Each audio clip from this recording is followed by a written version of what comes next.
Վարչապետին ուղեկցող Շարասյան մեքենայի հարվածից մահացած հղի կնոջ Սոնա Մնացականյանի հարազատների փաստաբան Ռաֆի Ասլանյանը արձագանքում է 3 կառավարություն ազգային ժողով հարցուպատասխանի ժամանակ վարչապետ Նիկոլ Փաշինյանի հնչեցրած հարցին, թե արդյոք տուժող կողմը կասկած ունի, որ այս գործի քննությանն ինքը կամ իշխանությունը միջամտում են։ Տուժող կողմը ոչ թե կասկած ունի, այլ համոզված է, որ Նիկոլ Փաշինյանի ուղղակի կամ անուղղակի միջամտության հետևանքով է, որ շուրջ 3 տարի է որևէ մեկը քրեական պատասխանատվության չի ենթարկվել Սոնա Մնացականյանի մահվան համար, նույնիսկ պաշտոնից չի ազատվել, նույնիսկ պաշտոնավորումը չի կասեցվել, այսինքն այս ամենը կարող է իրականացվել միայն պետական իշխանության բարձր հովանավորության ներքո։ Քրիստինե Վարդանյան 3 խորհրդարանում ընդդիմադիր Հայաստան խմբակցության падգամավոր Քրիստինե Վարդանյանը մատնանշելով Սոնա Մնացականյանի մահվան գործով 3 տարի ձգվող դատավարությունը, հնարավոր ապացույցի անհետանալն ու մինչ օրս պատասխանատուների բացակայությունը վարչապետին հարցրել էր. Ոնց է ստացվում այնպես, որ երբ հարցը օրինակ վերաբերում է որևէ ՔՊ-ականի, երբ հարցը վերաբերում է օրինակ ձեր ուղղությամբ խնձոր նետածին կամ չգիտեմ, Զանվել Վարդանյանին օրինակ, միանգամից րոպեներ է տևում, երբ հարցը վերաբերում է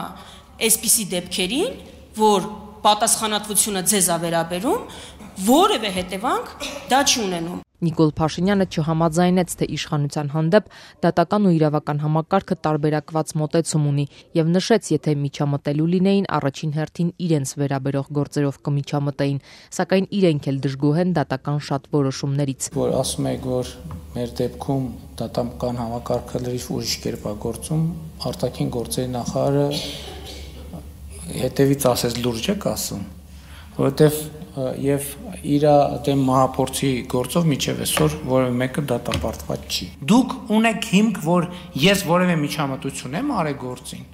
կամ տուժող կողմը ունի հիմք, որ ես որևէ միջամտություն եմ արել գործին։ Ես ասում եմ բացառված է։ Տուժող կողմի ներկայացուցիչ Ռաֆի Ասլանյանն ասում է, մի քանի պատճառ ունեն կարծելու, որ միջամտություն այս գործով կա։ Նախ դեպքից 3 տարի անց ոչ ոք չի ենթարկվել քրեական պատասխանատվության, չի ազատվել աշխատանքից։ Դատավարությունն անվերջ ձգձգվում է, տուժող կողմը կասկածներ ունի, որ դա արվում է, որ անցնի վաղեմության ժամկետը 5 տարին։ Այս ձգձգում ինչի է արդյունավետ պաշտպանության կողմի համար, որովհետև ժամանակին անձը չի կալանավորվել։ Այսինքն երբ պետական միջամտությամբ մեղադրյալը պահվել է ազատության մեջ, ձգձգելու հնարավորությունը շատ մեծ է։ Կալանավորված մեղադրյալի պարագայում պաշտպանական կողմը հնարավորություն չունի ձգձգել։ Իսկ երբ ազատության մեջ են պահում, արդեն օբյեկտիվ հիմքեր են ստեղծում, որպեսզի պաշտպանության կողմն էլ օրենքով չարգելված բոլոր միջոցներով ձգձգի։ Ըստ տուժող կողմի կասկածելի է նաև Ավտոշարասյան ռադիոկապի ձայնագրության անհետացումը, որ կարող էր որոշակի լույս սփռել իրականության վրա։ Իրենք վստահ են ձայնագրությունը ոչնչացվել է։ Ինչ վերաբերում է ձայնագրությունների կորստին, այսպես ասած, որը տուժող կողմը անցալում է որպես ոչնչացում,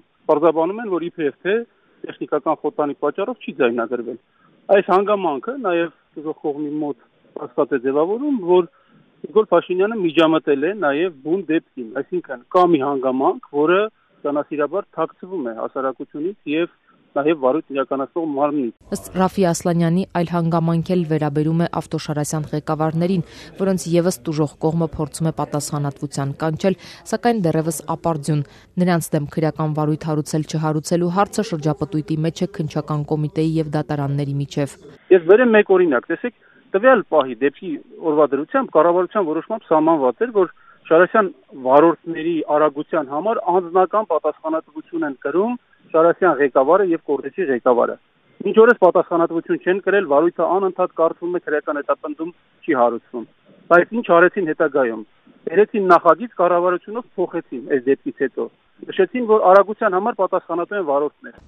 Փաշինյանին ուղեկցող Ավտոշարասյան վարորդ գործով մեղադրյալ Արամ Նավասարդյանի փաստաբանը դատավարության ընթացքում բազմիցս հակադարձել է, թե իրենք դատավարությունները չեն ձգձգում, որ իր պաշտպանյալը արագությունը չի գերազանցել եւ Սոնա Մնացականյանն է, որ խաչմերուկը կարգավորող ոստիկանի հրահանգներին չի ենթարկվել։ Սոնա Մնացականյանը խաչմերուկը ատելա լույսացույցի արգելող ազդանշանի ներքո։ Այսինքն ինքը պարտավոր էր ղեկավարվելու ոչ թե լույսացույցի լույսերով, այլ կարգավորողի գործողություններով։ Տուժող կողմը սակայն պնդում է, խաչմերուկը պետք է մինչ այդ պատշաճ փակ լիներ, որ հղի կինը ճանապարհն անցնելու հնարավորություն չունենար, իսկ տուժողների փաստաբան Ռաֆի Ասլանյանը իրավականից բացի նաև այլ հարցեր է բարձրացնում։ Երբ վթարը վրայերթը տեղի ունեցավ, որևէ ավտոմեքենա կանգնեց, որևէ կերպ փորձեց բուժօգնություն ցուցաբերել, Այս հարցերի պատասխանը բարոյական հարթության վրա նույնիսկ ի վիճակի չի Նիկոլ Փաշինյանը տալ, մենք խոսում ենք արդեն իրավականից։